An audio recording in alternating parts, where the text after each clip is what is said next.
All right, tangent. So the thing to be careful about with tangent is to remember that the period of your parent function is pi. So I'm going to go ahead and start by saying pi divided by, and then I'll deal with my number in front of x later, because that's really important. And that's what's different with tangent and cotangent from the other graphs. The other thing, I'm going to go ahead and sketch what my tangent parent function looks like. Tangent is kind of like x cubed in that it's increasing. And the period is pi, so those asymptotes of the parent function happen at negative pi over 2 and pi over 2. So that's what the parent function looks like. Now let's deal with the transformations here. So I have a negative out front, and that's a reflection over the x-axis. Just like with sine, a reflection over x and a reflection over y are going to look the same for tangent. So I dealt with that guy there. I'm going to go ahead and sketch in green here. That's just going to turn my little function upside down. No phase shift. I can go ahead and get rid of that. And no vertical displacement. I do have a change here to where that first point is going to be. So instead of a 1 out front, making my point at pi over 4, 1, here my point at pi over 4 is going to be 1.5. So right in between 0 and pi over 2, it would be 1.5. Except we do have to deal with the period of the function. So we're dividing by 2. That could be written as 1/2 x as well. So our number in front of x is really 1/2. So it's going to affect the period of our function. So our pi over 2 divided by, pi divided by 1/2.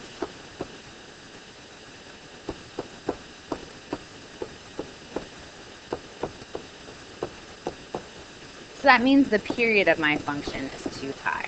So between my asymptotes now, instead of having my asymptotes be pi apart, like they are in the parent function, my new distance apart is going to be 2 pi. So this graph is going to look a little funny. If it helps you to kind of scooch it over a little bit. And put negative pi on your graph. I think that might help. That might make this feel a little less awkward. So that would be negative pi out here.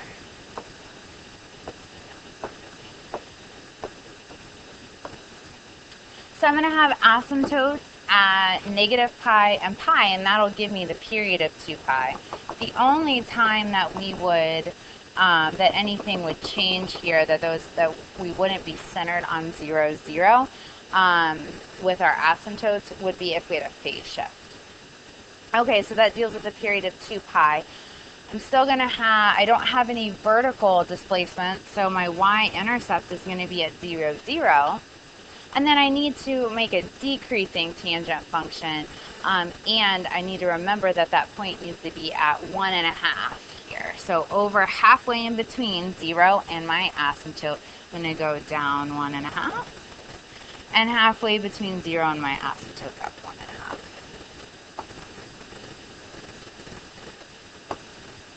I'm going to do a couple periods of the function here. So I had 8 spaces in between, so I'm going to go 8 spaces.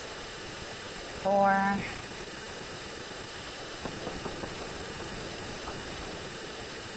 So that was pi. So this point here, my next kind of center of my curve is going to be at 2 pi.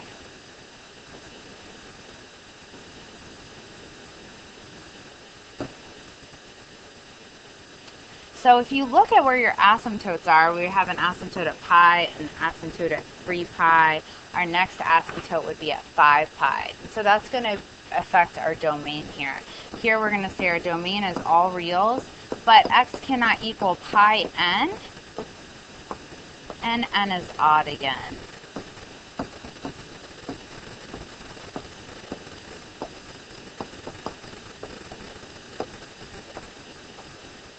Our range is all reals since these functions go up forever and down forever.